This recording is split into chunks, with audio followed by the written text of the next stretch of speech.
All right, I think we're going to get started. Good morning. I'm Christina Jedra. I'm a reporter here at Civil Beat and the author of Permit Pileup, an ongoing series about Honolulu's troubled building permit system. Thank you all for being here, and thank you so much to Mayor Blangiardi for coming to our newsroom and taking on this issue of public importance. So let's give him a warm welcome. Good morning. Thank you, Mayor. Thank you very much. Thank you. I'll give a quick intro if I can, Mayor, and then I'll let you give some opening remarks. We held the first installment of this event last March and had a great turnout, and people were really eager to get an update. And we are sold out again with a couple dozen folks here in the newsroom and many more online. So we're eager to hear from you, Mayor. A quick couple of housekeeping items. This event is being recorded, so feel free to share it with your friends later on. Silence your cell phones, please. Bathrooms are out the door and down the hall to the right. If you parked in the garage downstairs, please see a staff member for parking validation before you leave. And questions, we want to hear your questions. So if you're here in person, find a staff member and give one of those index cards that I think is at a table nearby. Write your question down and they'll submit it to me on my computer. And if you're online, submit it in the Crowdcast Q&A chat. And keep your questions concise and to the point. It's not the best venue today for, permit horror stories. Maybe another time, but that's not today. A brief bit of background. Getting a building permit in Honolulu, it can definitely be difficult. The Honolulu Department of Planning and Permitting has had a growing backlog for years now, and it can take months and months or over a year sometimes to get a permit. You're just waiting for that permission to build or renovate. And this really affects people's lives. I've talked to a lot of people over the years who tell me that the delays literally cost them in mortgage payments, in taxes, bills while they wait. And this really hurts development of housing, of business expansion, and even costs the city in tax revenue itself. So Mayor, I know this has been a priority for you. It's something that you campaigned on and that your administration has been working to fix. So I'll open it up to you and then we'll get into the questions. Well, everything you said, Christina, is true. And by the way, good morning, everybody, again, and thank you for being here. I recognize a bunch of faces, so hopefully this isn't when friends become enemies. And we have a really good exchange today. Look, I'm not going to be defensive in the least. Everything you said has been the history of DPP. But I really like where we are today, a little bit 3.5 years into it. Now, I know you might say it's 4.5 years, but the fact of the matter is, in our first year, even though we identified, as you said, I even campaigned on fixing DPP because it was a widely known problem coming into office as far as expectations. The first year had two things going for it. One, we came in during the pandemic. And secondly, 4 months into it, the feds came in and arrested 6 people, sat me down and said, perhaps there would be more to come. And quite honestly, given the dynamics of COVID, as a new administration, we were able to meet with people in the same, just a lot of things. So I look at it, I'm not discounting, because we made some progress in the first year, but I think about where we are now, 3.5 years into it, I feel really good. So, one of the things that we looked at and we knew was there had been historically a real lack of investment in technology, a real lack of investment in people. The city was processing somewhere at the time around 16,000 applications a year with a total of 4 engineers who were doing the human side, 2 electrical and 2 mechanical. You had cultural issues inside of DPP, a lot of things like that.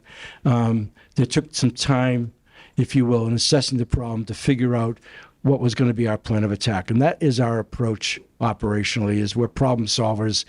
But before you can solve a problem, you really want to understand it. And trust me, there's nothing linear in the city. These things have all kinds of issues and whatever. But we looked really hard at what we needed to do. And so, we made some software decisions and significant investments. I'm going to talk about 4 different kinds of software. And the first is probably the use of AI, because it comes up now in a couple of cases. One of the things that we had in the pre-screen backlog, and I want to give you new information, and I know I've talked about this before, I know a year ago, but just to set the context correct, because this was, as Christina said, was one of the wicked problems we were going to go after. And everybody, quite honestly, told me it was the Holy Grail. You'll never get it done. In fact, they said it was impossible. So we looked at the pre-screen backlog alone. It was more than 6 months to get through that. Now today with AI, there is no backlog. There hasn't been a backlog for a while. It's 1 week. And actually it was down to 2 days. It went up to a week because of what I'm going to talk about in the next thing. The next thing, which is going to be introduced by the end of the summer, if not sooner, I want it definitely before September, is a thing called CivCheck. And what CivCheck is going to allow you to do is submit your plans electronically, and then it will tell you what's right, what's wrong. No human touch here. This is all electronically on your plans. Feed you back what you need to know. I think if you've ever done some of the online things, when you go to fill out something, you haven't filled out the full field, and it will tell you you've got to fill this out before you can proceed. CivCheck is really good at that. Again, AI, once you get that back and you make the corrections, then you'll be able to submit to e-plans. And the e-plans will work into a system called Clarity. Clarity is like the mothership. It will record and document everything in there on the permit, the process, and everything else. And not the least of which is it'll be able to tell you where you are at the time. So the Clarity software has taken us 18 months to fully integrate because it's had to be built. And that will be effective in September as well. I left my phone in the car, but I use the phone when I talk about Clarity in a sense that the software we had was called Posse. We were working off of. That was installed in 1998. I want to give you a perspective about 1998. I know you all know that's 27 years ago, but just think in technology terms. That was 9 years before the iPhone was introduced. And I ask you how much of your life has been changed in the last 18 with an iPhone, and that's the equipment we were working with. That also, along with being understaffed, not just in the engineers, but across the board with vacancies, and quite honestly, a culture inside that was a little bit shell-shocked. I was meeting people initially coming in as mayor, and and we started meeting over DPP, and people would tell me that they like telling people they were from the city, but as soon as they told me they were from DPP, they turned on them. That it was like that, and so there was a lot to overcome.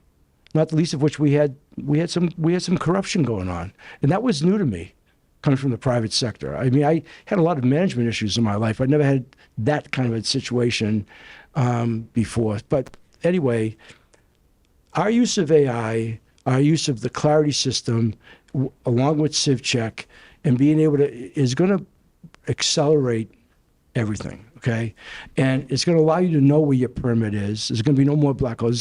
It's going to ensure that if something is wrong with it, you get it back right away. One of the suppositions that goes on is that everybody thinks just because they submitted a permit application to DPP that everything is correct, and that's not the case. And this is from architects in town and contractors and all kinds of other people. And so there are things that have to be worked on and then corrected because, that's part of it. The other part that really was the biggest nemesis was the codes. Because reading the codes became, if I put it on a matrix, let's say over the last 30 years, 20 years you could look at codes, and it was sort of going along like this. And in the last 10 years or so, maybe a little bit longer, it's spiked up, the complications. And it takes time to read those, even expertise to read those. We didn't have that. It was also creating a backlog. A lot of things were getting messed up in the codes. Those now will also, in part, along with human review, will be handled by AI. So we've invested very heavily in technology, which was a real major underinvestment, not just with the Posse system, elsewhere. When we pulled our computers out of the Fosse building to put in a new data center, they were from the 70s and 80s. Now, I came from a technology-driven industry for more than 4 decades when I was in media. So that, to me, was more than shocking. Add to that, overall IT, I'll keep my mic turn it towards me. I'm sorry. Want me to start all over again? We can hear it. All right, I'll start. Okay. All right. So the IT lack of investment was amazing to me as well. Now, governments, if you've been paying attention to anything, they'll talk about that. And I'm not here to cast aspersions on anybody, but even the state has IT problems. But nonetheless, when you have manpower issues, but you also have solutions through technology, the deal is invest in the technology while we try to shore up. Now, we're trying to get to 8 mechanical engineers and 8 electrical engineers. I think we're at 6 in mechanical, we're at 4 or 5 on electrical. It's not easy hiring mechanical and electrical engineers these days. So, Mayor, you're getting ahead of me on some of my questions. Okay, I'm sorry. I'll just, so that's it. Look, big problem, but I'm here to tell you that a lot of, I know you call this permit pileup, and I heard what you said, but that's a look back. And when you're trying to solve a problem, we're looking forward, okay? I'm not denying anything in the cost, the aggravation, the frustration for developers. If there's anybody in the room, I've said it over and over again, in the development business, time is money, it's big money. We understood all of that. In fact, we actually positioned DPP, given the financial impact of COVID, that if we were going to work towards economic recovery, this was a linchpin in the equation for the city and county. I mean, that's how important. This is not just about getting your bathroom done. So anyway, go ahead. I'm ready for this conversation because I just ask you to know we're going forward. Yeah. Okay. Well, that gets to my first question. That's actually perfect. So a year ago, when we were in these same seats, we discussed all the problems that DPP had for years. And you said, and I quote, I'm going to go on the record, Mike, you can scream at me later, Managing Director Mike Formby, if we sit down a year from today, the conversation of DPP is going to be very different in reality than what you're hearing from me today, because we are right now in that threshold of turning the corner on some things. So you touched on a lot of the things that you folks have been doing at DPP, but is there anything more you want to say about where we are now? I wasn't going to look at notes, but let me just answer your question, Go for Christina, because a deal is a deal, right? And I came back here a year later. And we so appreciate that. So presidential permit pre-screen process, I said in 2022, it took over 6 months. It now takes 1 week. I just told you that. Residential code review. In the past, it took up to 2 years due to backlog and limited staffing, not including the time with the applicant. It now typically is processed within 2 weeks, from 2 years to 2 weeks. Support from the industry, and I see Gina Thielen in the audience. The Building Industry Association, BIA of Hawaii, has endorsed DPP's efforts. Industry stakeholders recognize the progress and are providing constructive feedback to help with these processes. And then significant reduction in wait times. Permit approval timelines are dropping across the board. For commercial code of 2022, it took 3 years for both pre-screening and code review. 3 years. Pre-screening now takes 3 days, and code review takes 2 months. So just for anyone who doesn't know what pre-screen is, that's like the formatting issues that they sort out right at the beginning of the process. Right. And so it says transparency, accountability, say digital transition, okay, going from paper to electronic. A majority of our permitting processes are now moving online. We have 2 software programs I just talked about, et cetera. So all of that has been installed. Clarity now is just a couple of months along with CivCheck. I really hoped we were going to get it done by June, not because you and I were meeting. But it's complicated. But honestly, this system is a beast. This is really good. And I said on the record, I said in my State of the Union on March 18th, that at the end of the year, you'll be able to get a permit in Honolulu as fast as anywhere in the country. And we're going to stand by that. Okay, compared to what the history has been. And we've made tremendous improvements. One of the things that's not even here, and we're not talking about, and I don't know if anybody is in here from the solar industry. If you are, I'm just going to say this, 60% of our applications were from the solar industry. Okay, I'm sorry, 60%, 60. You know, those guys, I haven't heard from anybody in the longest time. They were all over us in the beginning. We've taken care of that. That was more than that. They're off and running, and so the next big step for us, along with residential, and we're working on self-certification. We wanted to be much more aggressive with self-certification. We ran into some snafus with the city council on what they did approve. We're trying to really streamline it so that you can basically start to do your bathroom remodels without going through DPP, just subject to an inspection at some point. You know, we want to eliminate all that hassle. So I don't know if they texted to me this morning, but I know compared to a year ago, 6 months into the year, the amount of applications that have come into us now, I'm not talking about your permit pileup. We're still cleaning up backlog, and a lot of that will be eliminated.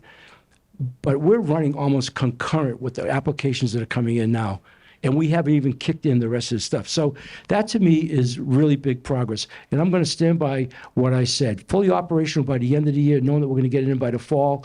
There won't be any delays. And again, we continue to improve the people there. We continue to, quite honestly, improve the morale there. There's a lot to be said when you work in an organization, for those of you who run businesses, on the culture of a place. And, they were under siege in DPP. I have to be honest with you, because they were beaten up by everybody, and reputable people, And so there was a lot to overcome just in that dynamic alone. And what's helped us, because that was one of the things that the city, when they did it, I said the morale is terrible.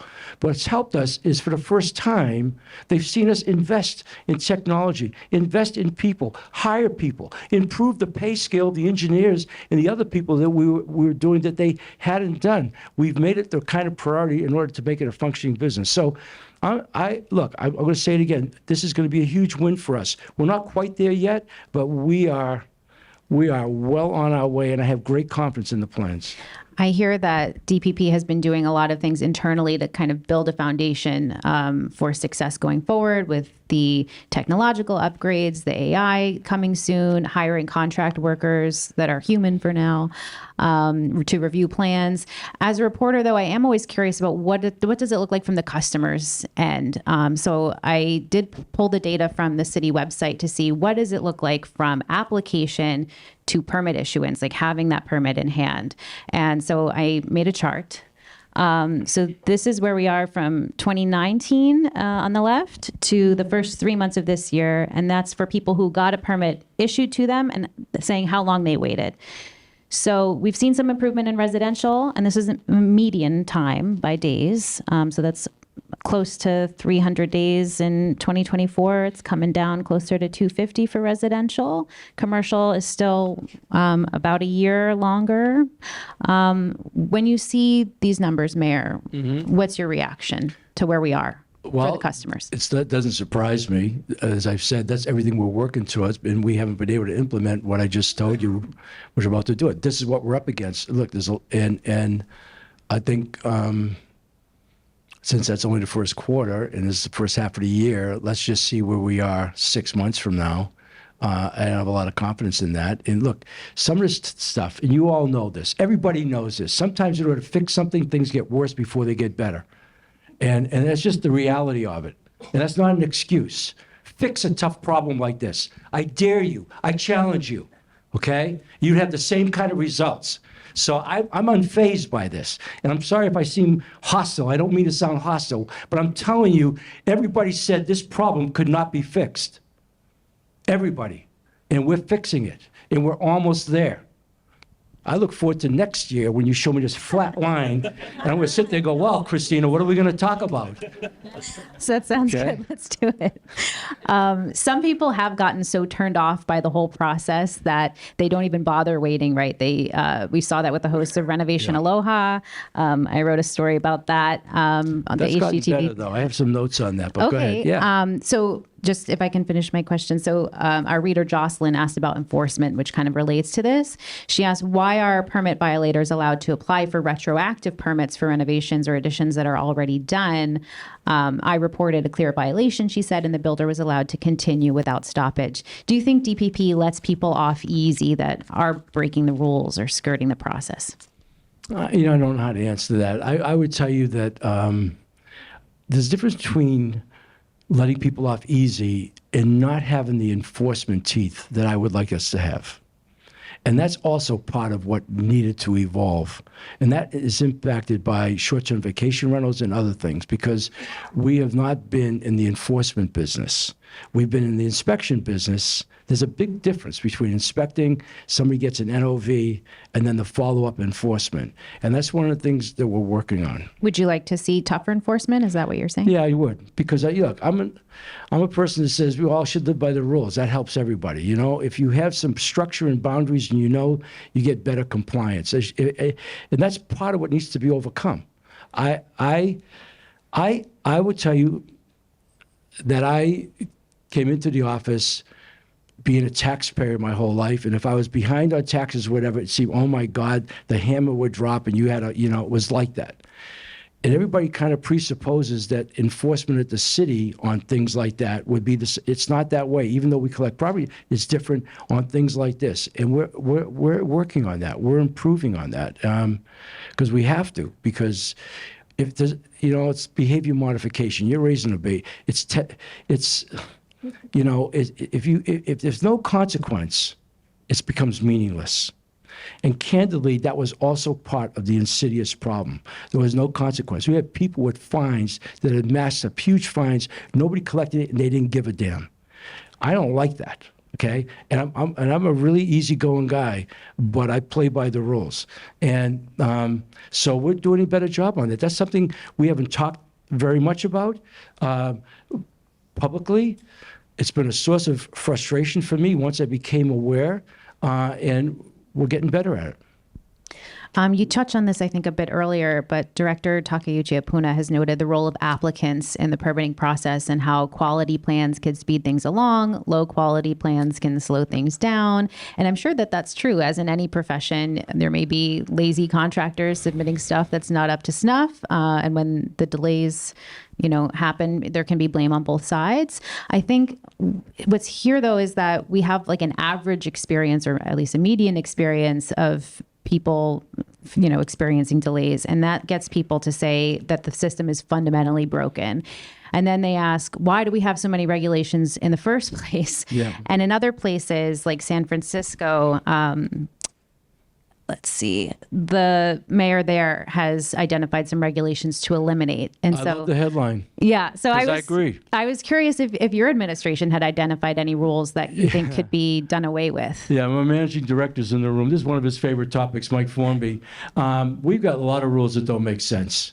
That's another thing to overcome. I can empathize with that. I would tell you, it's not just because it's San Francisco. I think it's probably true in a lot of municipalities, and as time evolves. And so we're trying to do it processes. That's one of the things. And again, nothing is sometimes linear. Some of the stuff you have to change laws. It's not just saying let's eliminate the rule. You've got to go through a whole process to do that, and we're working on that. We're trying to change that. Deregulation. We are so set up for the word no. Okay, which has been part of the process. And I think when people said no, it's great. It was very empowering. There was no expectations. Therefore, you had no accountability, and nothing happens. And we've been a bunch of get to yes guys, and this is maddening. So I appreciate that. I think we're going to be making some really good, that's all part of what we're trying to change. You want DPP to say yes. I want to get to yes. Yeah, we all do, because that's what makes it go around. Like I said, this is tied to economic recovery, peace of mind, money. It's also tied to cost of living, which is a big issue with us. There's always so many things we can do on the cost of living things, but that's one of them that we feel we can make a difference in. There was one example cited in this story. I think that you needed a permit in San Francisco for a restaurant to put candles on the table. So they had some crazy ones. Will your administration be presenting any extra rules that you think could be asked? Cultural change within DPP. It was supposed to be a ministerial operation. People got carried away with the power. Okay, and making calls like that, right down to what color something could be. A guy came to me and said he was putting a gym in his house, and they want to know what was the weight of the dumbbells he was going to put in. I mean, crazy stuff. So we're getting it down to where it flows better. Honestly, the rules need to be changed, a lot of them, and that's what we're looking to do. And that's part of it. Technology doesn't do that. This has to be worked through and figured out, okay, if we don't do this, and again, all the while, not lowering the standards, make sure we're doing everything that's safety. We're not going to start, yeah, that's a big deal. You mentioned the Building Industry Association of Hawaii earlier. They did a survey recently of their membership, and 76% of their respondents said that their plans are never, literally 0% of the time, approved without comments. Here's the results of their survey.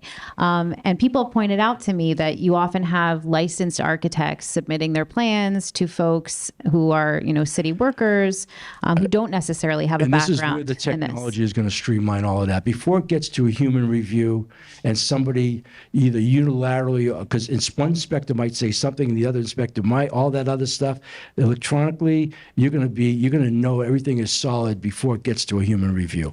Because that's what CivCheck and E-plans will do for you, and they'll be able to work with clarity as well. And can you remind us the timeline on that? So when will all of this kind of come together? This fall, by September. This fall. Okay. Yep. I want to read. We're almost there. Well, you and I are sitting down Yep. 90 days from almost being there, but I'll go along with your charts for now. Okay. I want to read a note from and a question from our reader, Nick. He said, I've been a practicing architect in Honolulu for over 40 years, and it's been my recent experience that the knowledge of residential reviewers has deteriorated.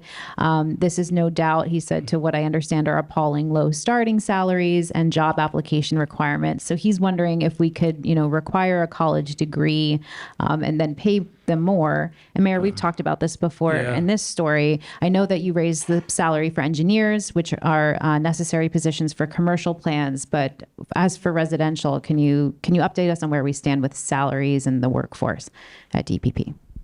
That's an interesting article. I never saw that article. And this not negotiating raises for plan review is somebody wrote that. That's not true. What we've tried to do. We've but there's more to the problem than pay, which it goes on to say, which is true. But no, we've tried to upgrade everything. Are the salaries higher now than they were? With engineers, they are. For engineers, but for plan reviewers? I don't know the exact pay of the plan reviewer. What is the exact pay of a plan reviewer? Do you know? Entry level, less than $40,000 when I wrote this. Michael, anything we want to say about that? Managing Director Mike Formby in the back. I got a lot of stuff in my head. I don't have all that stuff in my head, but I know one thing. We had 3,000 vacancies coming into the city. And I would tell you, the understaffing in DPP was pretty dramatic too. That compounded everything. So that's also part, too many rules, stuff like this. Right. So the understaffing, some folks feel if you, raise the salary, perhaps you could fill the jobs more quickly. Mike, do you want to talk about that? Yeah, Christina, just briefly. So doing engineers was very simple because we did it across the city. And that's part of the challenge is that when you want to raise the classification of a certain employee group, you can't just do it in one department. You have to consider similar employees in other departments. So we've been working with HGEA on how to raise the salaries of the plan reviewers in DPP without having to go through the entire process for all people that are similar across all departments because they're not all the same. So we're still working with HGEA on that. All right. A lot of people have nostalgia for the old days of permitting. I'm sure you've heard this, Mayor. I actually have a photo from 2002. People talk about back in the day, you could go in person and sit across the desk from someone and just fix what needed to be fixed and get your permit. And people still crave that in-person interaction, and they complain that the technology has made it more difficult in some ways. What do you think about that? Are there opportunities to return to the successes of the past? Well, that 2002, they didn't have all the code issues that we have today, which I alluded to earlier, and the complications of that. I think we're still trying to humanize the experience on the first floor as much as possible. But, we should all take advantage of technology. If we can do this and we've already proven it. I mean, the AI function alone on the pre-screen backlog, we didn't have the manpower. So we have budgeted to fully staff DPP. We are hiring aggressively. The city, you want to talk about another issue. I come into the office and the first thing that hits you in the face, and nobody talked about this during the campaign, nobody, staffing. And you walk in and there's 3,000 vacancies. Bad enough we walked in on January 2nd, 2021 in the middle of a pandemic, but there are 3,000 vacancies. And you start to look at why things don't get done. and part of the problem. And then you look at the city audit on DPP, and it also spoke to morale because positions have been vacant for a long time. People felt overworked. They didn't have the proper resources. They figured nobody gave a damn, so why should they, et cetera, and all downhill. This thing just wasn't tended to. So these guys look happy. I think they're still there. These same two guys are working at that desk now. The world has changed since 2002. And I'm very aware of 2002. That's the year I came back to Hawaii. I know how much has happened in the last 23 years. So we're going to humanize it when it's possible. Like I said, it'll get to a human reviewer after we do all the other stuff. There was too much discretion. I've talked to so many different people. One inspector comes out, then for some reason, the inspector was no longer, and they get told something, all of that stuff. We want to streamline to make it as efficient as possible before it gets into that touch. But the world has changed. We had another interesting question from a reader I'd never thought about. He writes, since DPP has shown, in his view, a consistent inability to communicate effectively, is there a plan to create an independent oversight role to address these issues in the hope that frustrated residents will, or is it the hope that frustrated residents will just air their concerns in forums like this? I don't know who said that. I don't know who said we're not communicating effectively. We're trying to be as transparent as we possibly can across all departments. Dawn is out speaking. That's why she's not here today. We're out there. She writes op-ed pieces. We put stuff online. We do communication pieces. We've really improved. I'll tell you something. I came from the communications industry. What the city was doing was from another century. Forget 2002. From a standpoint of understanding how to effectively communicate. We've improved our communications tremendously, and we're being as transparent as possible. So I don't know, who was that person? I don't have the name handy. Yeah. I mean, we're trying to do a lot of stuff at once. It's not just DP, but there's a lot of stuff within it. Like I said, it's staffing, it's pay things, it's individuals, it's lack of, there's all these different things that come at you. It's not, like I said, nothing is linear. So we're addressing all of that. And the last thing I want to do is be accused of we're not willing to communicate and put it out there. We are. It sounds like they were suggesting something along the lines of the police commission, but for DPP, like I don't know, advisory or some kind of oversight body. Well, I think the BIA, and Gina's in the room, and she could talk about this, but, has been a good group for us to work with. We've brought in industry experts. I know Mike and I have met with all the developers a number of times on looking at things. Did a lot of stuff with the solar industry. We've embraced the experts in the field. I've talked to Architects Association every year now for several years in a row, challenging them. I don't know if there's any architects in the room. Part of the self-certification issue we ran into that we found out is a lot of architects don't buy the insurance, and they want us to indemnify them. We couldn't do that, and that's part of the reason why we were ready to say, okay, you got your shield, you put that on the line, go ahead and do it, and we'll come around and inspect later. It wasn't as easy to do that as one might think. So there's a lot of stuff. There's a lot of stuff. Okay, that's why I'm here. We appreciate that. I have one more question from one of our readers pre-submitted, and then we'll get into questions from the audience. So this person asked about the DPP employees arrested by the FBI in the bribery scandal, which you already touched on. They asked if those employees' permit approvals and enforcement actions were investigated internally, since they were caught. Did you look at their other projects, basically? And if so, what resulted from that? Well, I don't know how many of them went to jail. I think 4 of the 6 went to jail. The first one that went to jail was a 72-year-old grandmother. And then nobody else, even though they warned me that the investigation would go on, nothing else happened there. That was a different time. Right now, I don't even think that we have anything like that going. I don't even think twice about that. We're fixing stuff. So I said that over and over again, but that's what we're doing. Is it your sense that that kind of stuff isn't going on anymore? Yeah, that's my sense. Okay. Well, I hope that's true. So just a reminder, if you have questions to submit, write it down on a card if you're in person here, or put it in the Crowdcast Q&A. So we have one from an audience member. They asked if the CivCheck AI system will differentiate between residential and commercial. Is it for both or one or the other? I think it does Davis, it does, right? Yeah, I just want to check with Davis because he's our communications guy in DPP. Yeah, it does. It'll be for both. Okay. Yeah. Is there For any? both, it'll differentiate too. Okay. Is there anything that would prioritize single family homes? This person also asked. I don't know if it's a matter of prioritizing. As I said, we already got the residential permits down. We're taking it, pre-screen isn't there, things are coming in. I would imagine that everything would be treated, somewhat equally going in because of the efficiency of it, Okay. This person asks, why not shift to a 6-year code cycle instead of the current 3 years? I think they're talking about how quickly the building code gets updated, and sometimes a project is like midstream and has to start over. That's beyond my pay grade. Okay. And that's, that's engineers, that's fire departments, board of water supply. There's a lot of people that weigh in on the codes. And Mike, is there anything else we could add to that? I mean, who sets the codes on that?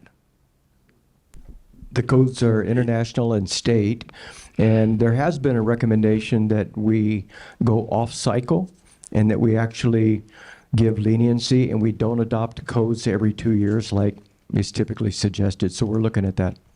All right. Thanks, Mike. Another one of those crazy rules. I wish, Another one from a audience member: with years of documented corruption, delays, and mismanagement in DPP, what is one specific reform you've personally implemented that has improved efficiency and accountability and can be backed with measurable results? Wow, I don't know. I thought I already answered that question a couple of times here. I mean, seriously. I mean, look, first of all, putting the right leadership in the department was a big deal. Okay? We had to have people with vision who knew how to execute. Dawn Takeuchi Apuna, who's our director, is an exceptional woman. She is an undergraduate and graduate at UCLA in urban planning, has a law degree. She's really smart. Brian Gallagher came over from the Board of Water Supply. He was there for 17 years as her deputy. But we've hired, irrespective of what we're paying planners, we try to really upgrade our hiring. I think the fact that we've invested the money in technology, knowing full well that was so obvious, it was so behind the times, and what we're doing here, I feel really good about that. We've moved ourselves. I walked in January 2nd, 2021. The first thing I said, we're in the second year of the third decade of the 21st century, and where is the city? And the city was not there, except for a few things. And so how do we modernize the city? Again, nobody talked about that, okay? And certainly the things that were impacting DPP, just as you showed me a picture from 2002, were archaic. And so, the good news is you can buy technology. Like I said, we pulled the computers from the 70s and 80s, and you can buy new hardware and new software. But you have to bring a workforce along with you that can handle that. If you've ever run an organization, believe me, okay? So that's that intangible. And that's one of the things that we focused on. So we've really put a lot of emphasis. It took 180 days to get hired by the city. 180 days. We don't do that anymore. We actually can do same-day hiring now. We did all the diagnostics. The city did not recruit. You had 11,000 employee base, almost 11,000 employees. They didn't recruit. Okay? Then somebody went to a job fair once a year, whatever. On average, the city would hire 500 to 600 people a year, and 700 to 800 would leave, either through retirement or some form of attrition, building that deficit. Come June, the end of this fiscal year, for the third straight year, for the first time in over 25 years, we'll be at net positive growth. City didn't recruit. The city had very little money in training and development. That's why I shudder at that, because when you say, the low pay of it, and Michael kind of explained part of that problem, but very little money in training and developing. Today's workforce, you better be investing in your employees. It just wasn't. It was sort of on the job. So those two things alone. The most insidious thing in the city, from the standpoint of our human capital, that workforce, no succession planning. If we were running a business for profit, and we were not recruiting, and we were not training and developing our people, and we had no succession planning, we would be bankrupt. But the city doesn't run to make a profit, and that's historic. We've tried to change all of that. So that in and of itself, if you want something we're proud of, we have really come a long way in the quality of people recruited. And it's not been the easiest market. Everybody's looking for people. but our ability to hire now is much quicker, and we're recruiting all over the place. We even have recruiters. So, and that all lends itself to the workforce. And then you give them the new technology, and can you bring them along? And not everybody can make that adjustment. And so we're working through that. We're training people. We're just giving everybody the opportunity. So it's a complicated deal. It's a lot. That's right, Robin. It's a lot. And this is not here to make an excuse. I'm just trying to tell you what we're addressing, and we're taking it head on. Okay? We have an audience member that would like to help this effort. This person says, as a design firm in business for 20 plus years, how can we reach out to DPP if we have suggestions for improvement? We've tried contacting DPP through their general email, but don't get a reply. I'll give you my personal cell number. You All right, can't beat that. We'll get the ball rolling. Yeah, I will. It's on my business card. It's 808. Here you go. Write it down. And tell me you were in the audience, so I wanted to get some feedback. 75. My communications guys back there are shaking their head. They're going, "Don't do this. Don't do this." I'm doing it. He's going to change the number tomorrow. 808-753-4232. It may take me a day or so to get back to you, but if I. Anyway, so, okay, yeah, look, I'm like, hey, I said earlier, and this is the truth, and Gene, I don't want to compromise you in the art. We have opened ourselves up. That's the other thing that we did. We're not closed shop. We've opened ourselves up to industry experts across the board saying, help us. We don't need a formal commission. That's a pain, okay? But we've asked people for the input, expertise. We've been listening to them. We've brought them in as key stakeholders. So, we're staying open to the best ideas. This person has an interesting question. They said, as a contractor, we are seeing new permit submissions being approved quicker than older permit submissions. So the newer plans are moving faster than the old ones. Do you know if the inspections branch is beefing up operations to ensure they're catching things that may have been overlooked during the permit process? It almost sounds like it's going too fast. I hope not. No, I don't think so. And that's one of the things that I said earlier about doing stuff safe, with codes. We're not going to lower the bar. We're not, because there's lives at stake when you do that. There's, all kinds of things. So, no, I think that's, again, why the reliance on technology and the sophistication of it can really help ensure that. So, hope not. We haven't even kicked it in yet, the way it's going to kick in. So if he's feeling that, I'm happy to hear that. I actually do get calls now from people, the opposite of this discussion, telling me in disbelief they got their permit and they just want to say thank you. I get these calls every night, and I would tell you, it's like a shot in the arm. I go, it's like really good to hear that, Right. Well, so I do want to clarify that. So it sounds like things internally at DPP are getting better, but when I showed the big picture graph, that also includes what the applicant and their professional that they're working with has done. So if there's delays on the applicant side, or, the design professionals holding it up, that feeds into that. Well, Christine, I gave you some benchmarks. I'm not defensive about anything you said. I'm not denying any of that. I just know that's going to get better because of everything I've laid out. And I've said it now 3 or 4 times. We're almost there. And I said earlier, and I'll say it again, by the end of this year, you're going to be able to get a permit here as fast as anywhere, including the guy from San Francisco up there, Lori. Yeah. All right, sounds good. That's what we're building to. We're not just interested in eliminate the backlog. We're not, okay? We're interested in what it means to go forward. We're interested in establishing an entirely new standard. We're not looking to just beat or fix a small problem. We want an entirely new standard for how DPP engages this community through the city and county. And that is a bold and big undertaking, and that's what we're creating. All right. We have a question about home flippers.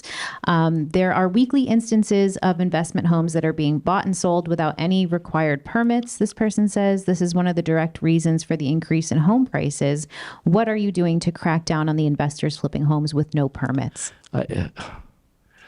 That's, again, that would be an enforcement thing. And that's not on my radar screen right now. There's such a demand for inventory. I don't know. I don't have an answer for that right now. What That's a would good- you I'll like look to into see that. done about that? Well, tell me the question again. I want to make sure I understand what the. Yeah, it's about home flipping. So when people are just buying homes, renovating them really quickly with no Yes, permits, yeah. and then profiting off of it, what would you like to see Yeah, done? I don't know where those homes, how often that's going on or whatever. But that's, again, I said earlier, I like rules. I'd like to be able to catch people doing that. I don't know how we police that. You know, when somebody's doing a commercial real estate transaction and they fixed up a couple of bathrooms, a kitchen or something without a permit, then sold the house and buyer beware. I'd like to think that escrow catches stuff like that. You know, somewhere in there. And I got some realtors. No, they don't. Elizabeth, Going on all the time, going on all the time. Well, you know.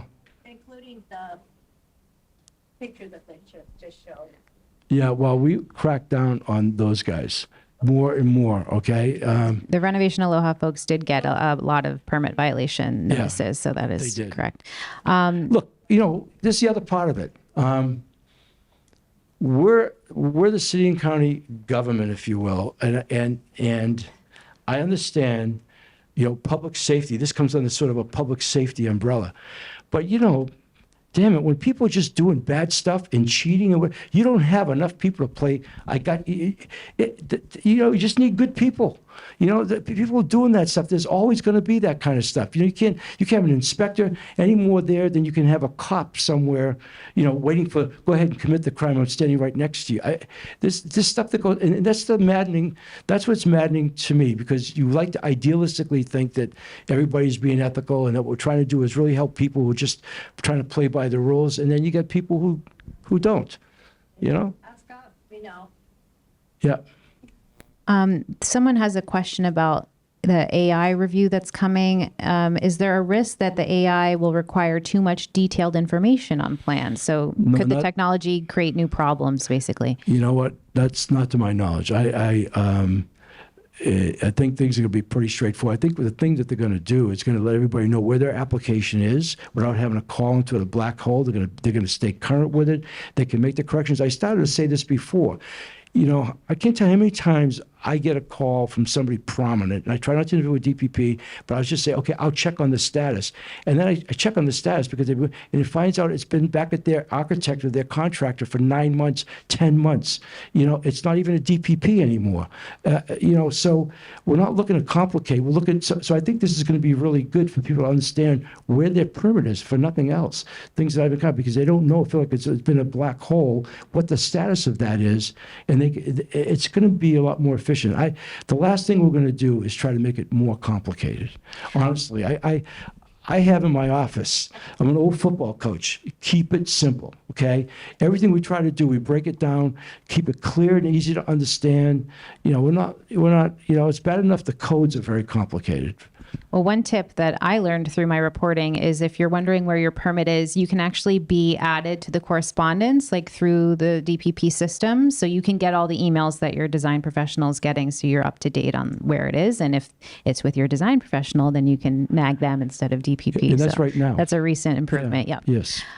This person's asking about existing employees at DPP who may be comfortable with the existing ways. How do you, bring those people along with everything you're doing? Yeah, you know, you just do. You know, Mike and I conduct these skip level meetings without any management in the room, usually 12 people at a time. We've now done 50 of them. They're 90 minutes long. We've done it across the city in all places. We've done several at DPP, give them an opportunity to talk to us, a chance for us to talk to them. We're trying to change a culture. And, you know, sometimes people, they don't want, I mean, that's always the hardest part. In my prior life, I was always a guy who got hired after they fired somebody and said, fix it. I was that guy my whole career. And had a lot of success with that. But I would tell you, I've seen that.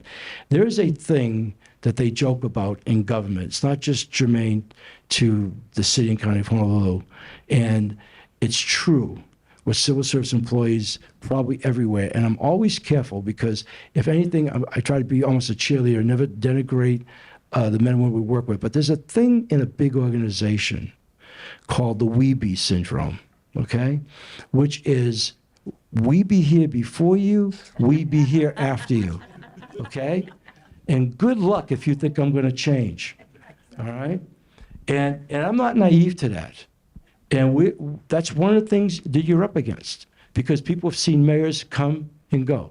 And there's a clock ticking from the moment you take office, which is very different than any other job I ever had elsewhere in my career. And I'm often reminded also of the big workforce that we have. I read a book years ago by a guy named John Gardner. It was called On Leadership. And in the context of the book, he was interviewing Pope John the 23rd. Since we have a new pope, this kind of current thing here reminded me of this. And he was interviewing Pope John the 23rd. And he said to the Pope, he said, "So, Pope, how many people work at the Vatican?" And the Pope looked at him and thought for about 15 seconds, and he said, "About half." There's a lot of truth to that in big organizations, okay?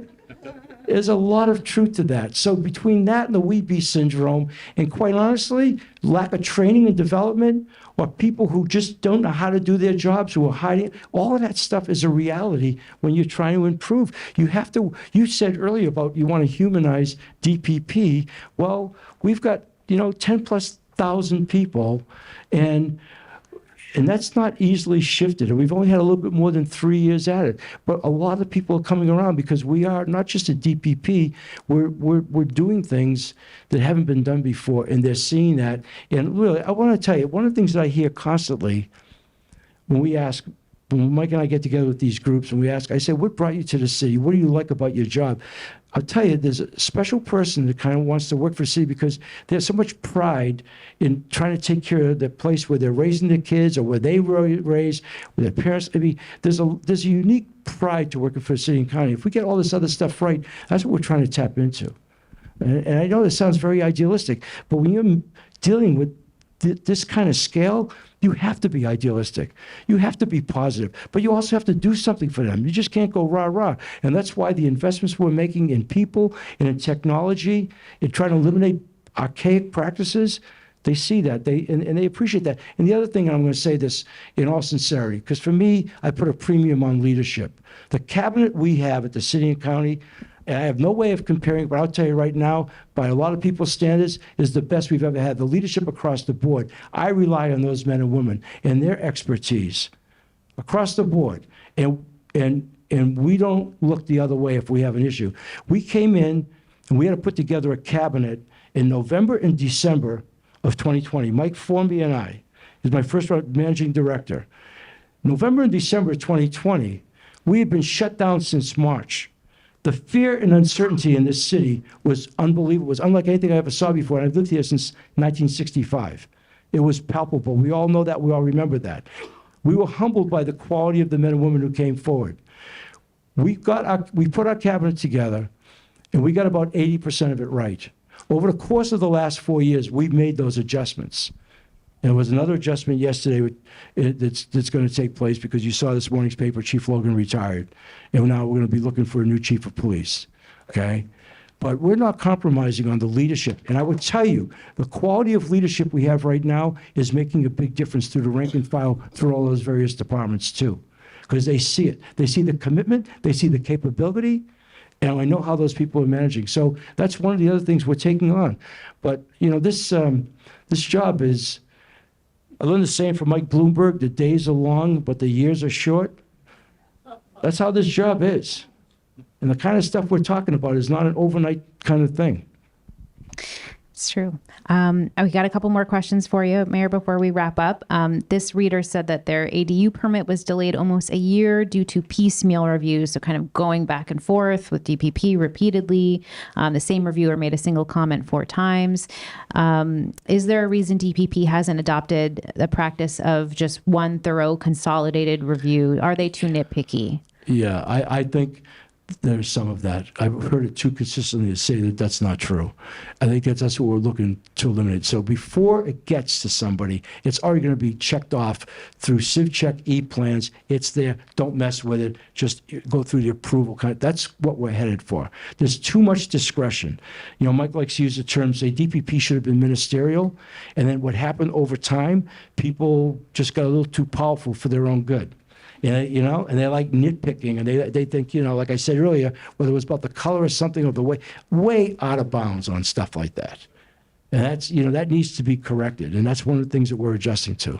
All right. Another one from a reader. Permitting employees who telework seem to have mastered the art of being unreachable. This person says they don't answer calls or emails and effectively disappear from the process. Have you considered revisiting the telework policy? We have revisited the telework policy. Okay. I get Mike going on this. We, with very few exceptions, everybody's back at work. All We right. didn't have enough people to begin with. We made that call a long time ago, okay? And that was to the consternation of a bunch of people. Teleworking was another hazard that came from COVID. It's created a whole different dynamic. And that also was one more behavioral change we had to try to implement to gain back grounds. No, you can't have this job and stay at home in your sweatpants and take your dog for 2-hour walks and call it a job. You know, there was a lot of that. Sounds pretty good, though. It Sounds sounds, good. yeah, a lot of people thought it was pretty good. We had to overcome that. That was another thing, it's just getting the workforce back. And it's not an it's the reality, you know, and we're still dealing. You know, just to give you a quick perspective, in 2008, we had a really tough recession in this town. And it was done came about for different reasons, different contexts. But if you talk to the economists, in retrospect, it took us 7 years to climb out of that. We didn't get back to where we were until 2015. We're still dealing and will deal with the impacts of COVID. It was much different for quite some time. We're not there yet, in the middle of all that. And then you got things like this, you know, with teleworking, which became its own craze. But, you know, the city and county can't operate without people there, so. All right, I got one more question for you, and then we'll wrap up. Our reader, Linda, asked about Bill 7, which was supposed to allow affordable housing projects to get approval within 90 days Yep. automatically. Yep. It hasn't exactly worked out that way. Yep. It seems like DPP is a problem you can't really legislate out of. But your thoughts, We're Mayor? coming close on that. Bill 7, we went through 3 iterations. We inherited Bill 7. Mayor Caldwell's team had it, but it wasn't written well, okay? But we liked the concept. So what Bill 7 pertains to, and you all know it, if you just stop and think of those cinder block, 3-story, 4-story walk-ups. When I went to grad school at UH in 71, I lived in one of those for a year, and it was old then. That thing is still there today, and that was in 71. So it looked old then. It's, you know, there's 6,500 of those in the urban core, okay? 5,000 of them are on 5,000 square foot lots. That's how it was divided up before. The thing about those units, most of them still held because of the equity value by private holders. These are privately held, is they're in great locations. They are totally accessible to all the infrastructure, electricity, water, sewer, all of that stuff. That if you're developing a rural area, you got to put all that stuff in. So what Bill 7 is designed to do is, for the first time, have the city financially incentivize private landowners to knock down those buildings and build according to the codes. But we cut through a lot of the red tape. That really would create even more incentive beyond the financial incentive after completion. And we've gotten stuck on some of the code stuff, okay? We're really close. We've done 7 or 8. We've got about 40 in the pipeline, and we're looking to break that open. We've got some really good developers who have figured out how to do it. We need more help from DPP. Don knows that, and we're working on that. But that, in and of itself, it's a double win. If you went to the addresses where we've already done them, one, it gentrifies the city. Okay, but they're actually able to build much nicer places, more of them, more spacious, modern amenities, and still do it on an affordable basis, because that's the whole idea of keeping the cost down. And every one of them that we've done that's been now completed, and there's several more under construction, are already fully occupied, because they hit a good price point out there. And there's a lot of those, and we'd like to see that because it would really help improve. So that's what Bill 7 is about, and I'm determined. We've got 3.5 years left. Before we leave, we're going to be rocking and rolling with that. All right. Well, I think this other person was asking about a different Bill 7 from a prior year that had to do with 90-day automatic approval, but Well, it's the same kind of Bill 7. It just Okay. didn't happen. That's one of the things we Okay. got to get that through. All right. That's the way it's written. All right. Well, we are all out of time, Mayor. Is there anything else that you wanted to I just leave had the us time with of my before life we with had you, a Christina. This has been always, this has been. always. I don't know if it ever gets any better than this. I just it's a high point for me. A round of applause for the mayor, everybody. Thanks again Thank you. for everyone who came in person and Thank you. online. The recording will be available at civilbeat.org. We'll see you next time. Thanks so Yeah, much. and I just would say, just be patient, just a little bit more, okay? Just be patient. We hear you. Thank you. Thank you, Mayor.